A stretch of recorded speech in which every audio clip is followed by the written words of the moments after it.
Bonjour et bienvenue sur ma vie resucrée.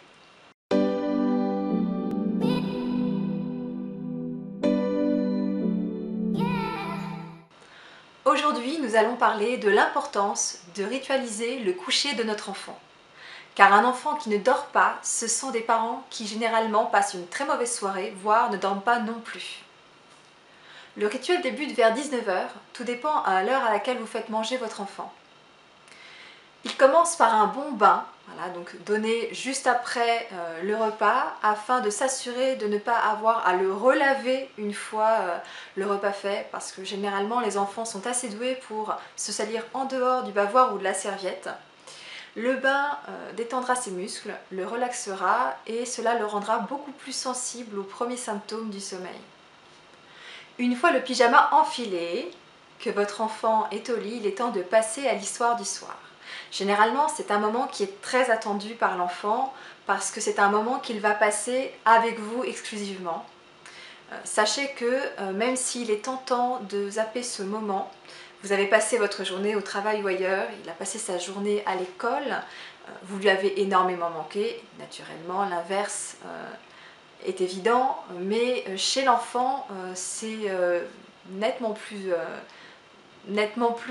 présent, je dirais, et cette histoire du soir, c'est lui offrir un moment rien qu'à vous deux, ou à vous trois, tout dépend si vous le faites tous ensemble, et cela lui permettra d'avoir une petite évasion par une très belle histoire. Une alternative, vous pouvez également lui proposer de vous raconter l'histoire. Donc, nous sommes bien d'accord, un enfant généralement ne sait pas lire, voilà, s'il est tout petit, mais il n'empêche que si vous lui proposez de prendre le livre et de vous raconter l'histoire, je vous promets une chose, il le fera. Voilà, il vous montrera les images, pas forcément toutes en plus parce qu'ils ne sont pas forcément très doués pour les tourner, mais par ces images, ils vous raconteront leur version de l'histoire et cela vaudra largement la peine de l'avoir fait. C'est un très beau moment à passer avec votre enfant et en plus cela le valorise.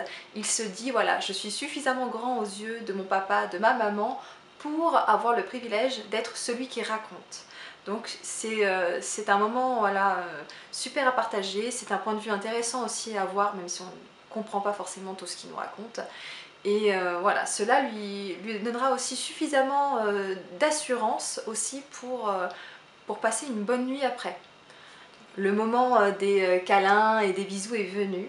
Alors même si c'est très tentant, évitez de les chatouiller, de les surexciter en les faisant rire, parce que cela va réveiller leur corps, ils seront donc nettement moins sensibles aux symptômes du sommeil, nettement moins dans l'envie de dormir, et tout ce travail fait en amont, finalement, sera tombé, si j'ose dire, à l'eau, à cause de quelques éclats de rire. Ce serait vraiment dommage. Voilà, on peut passer un bon moment avec eux, par des bisous et des câlins, sans avoir forcément à faire le reste. Et surtout, avant de quitter la pièce, pensez à leur énumérer la matinée du lendemain, parce que même si ça paraît évident pour nous, les enfants n'ont pas de notion du temps. Pour eux, le fait d'avoir à nous quitter pour aller dormir, c'est une rupture, un abandon limite.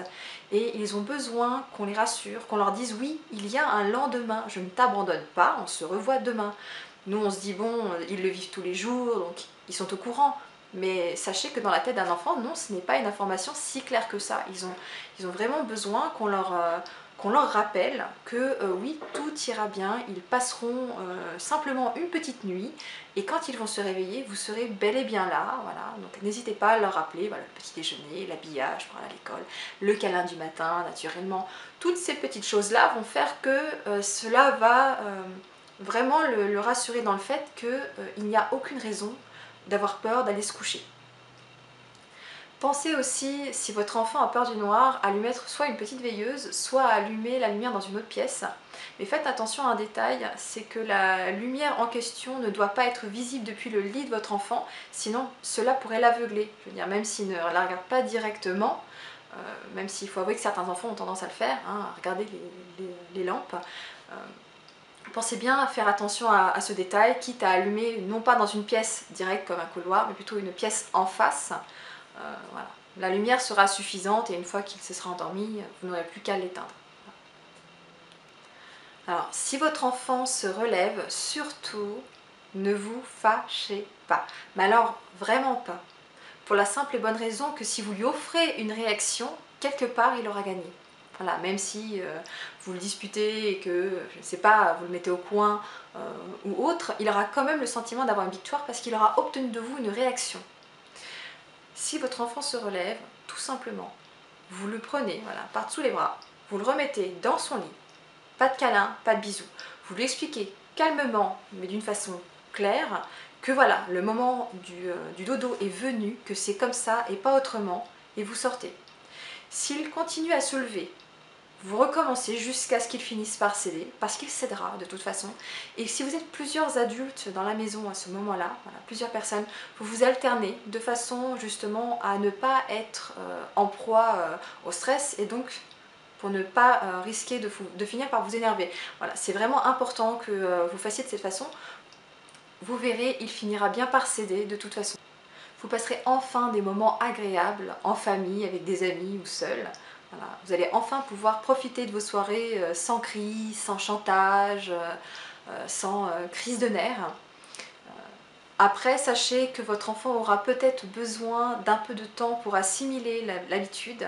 Les enfants ont besoin qu'on leur explique ce qu'on va faire, de quelle façon ça va se passer, de leur expliquer au début tous les jours, pour bien assimiler et pour bien accepter cette nouvelle habitude. Vous allez voir, tout finira par se faire petit à petit.